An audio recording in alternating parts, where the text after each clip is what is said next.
Have you at any one time noticed yourself experiencing hyper self-critical voices in your head? Made choices that prevented you from living fully and vibrantly? Defensive behavior? Compulsive people-pleasing? Settled for less than you truly want in your career or relationship? This is my favorite one. Imposter syndrome.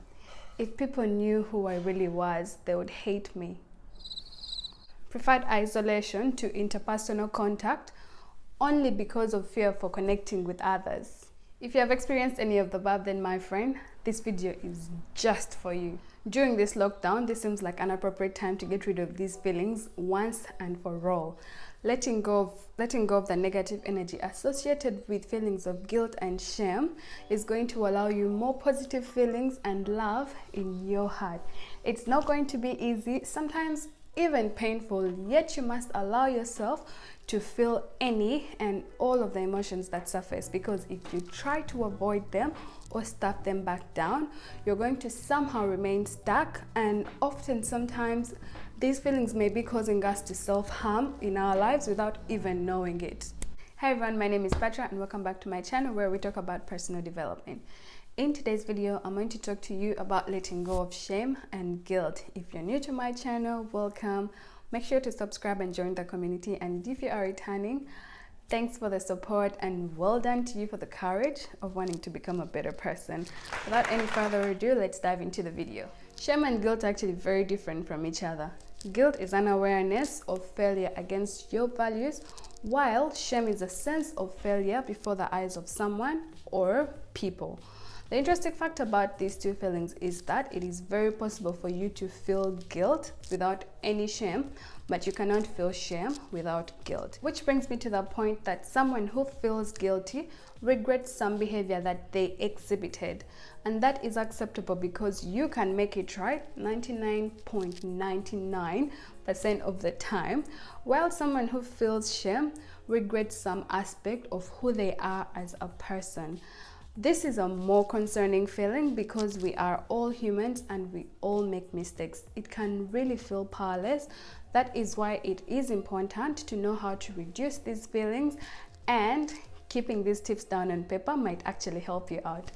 Number 1, recognize the triggers. When you notice yourself getting defensive or unnecessarily angry, make a record and find out where these feelings are coming from.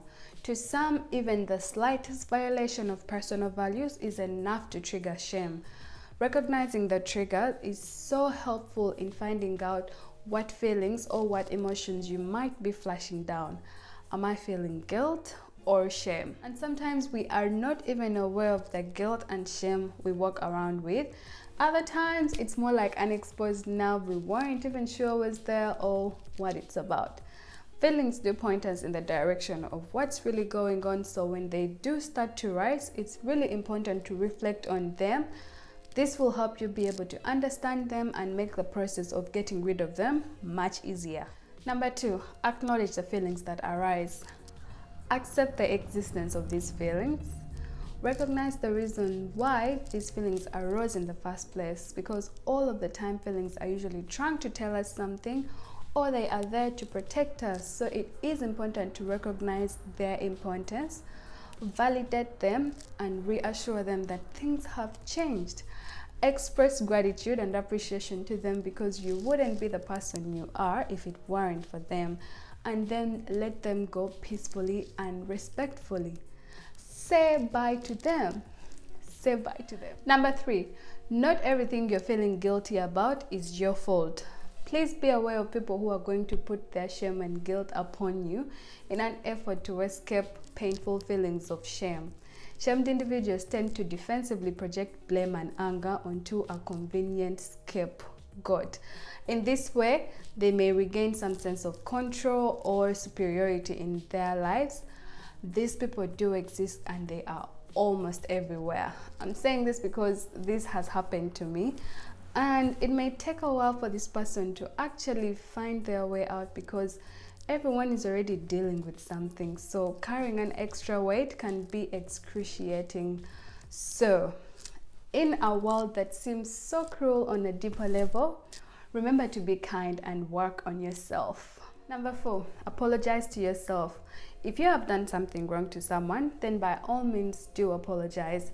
Although having these feelings may not mean that we even did something wrong, especially shame.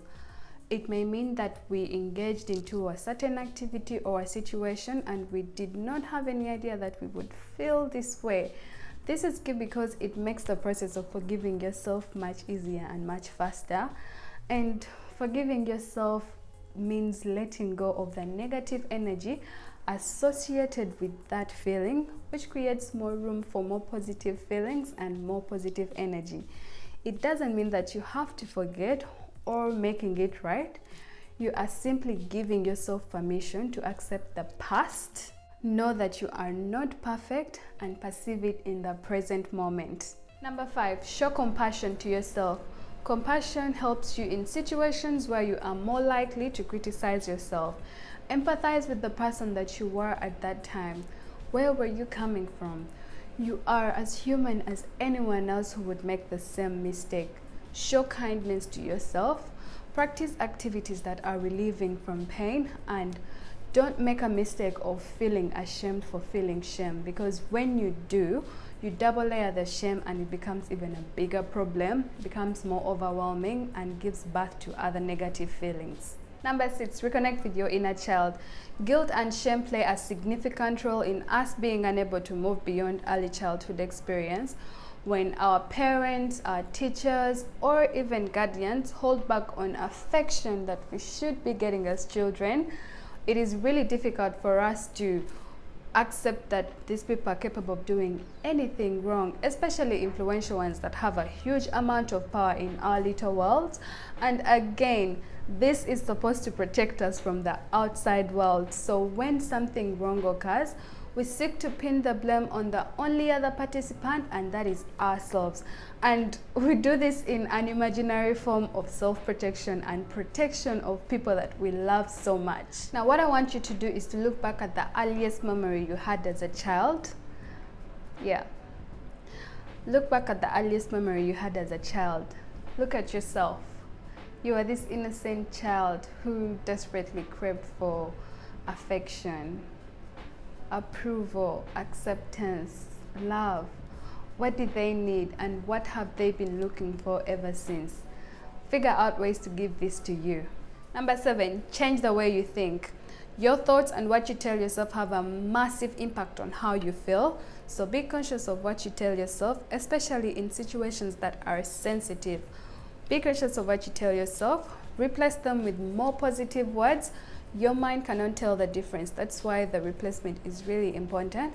And if you need more assurance, always find out the facts and stick to that. Most feelings of guilt and shame might come from external codes of good and bad. And although these are innocent and most times lead to safety and protection, sometimes they are not always true. And the truth is, we are an ever-evolving species. As long as you're not putting anyone else in danger, emotionally and physically, then you are good to live under your own codes. Figure out what you are comfortable with and then live your life according to those codes, because the moment you start or continue living under externally imposed labels, then you're going to have conflict within you, and this may lead to feelings of anxiety, depression, and even other inappropriate ways to escape. I just really want to put this out there, but most of the time people are going to sing this song of, oh, seek professional help. I just want you to know that not everyone can afford professional help. What a relief. Please share this video to your friends and family if you found it helpful, and more importantly, if you know someone who may be dealing with this, give it a very big thumbs up, and don't forget to subscribe for more development topics that we are all dealing with in some way. With that said, I hope you have a great day, a great week, and a great life. See you in the next one.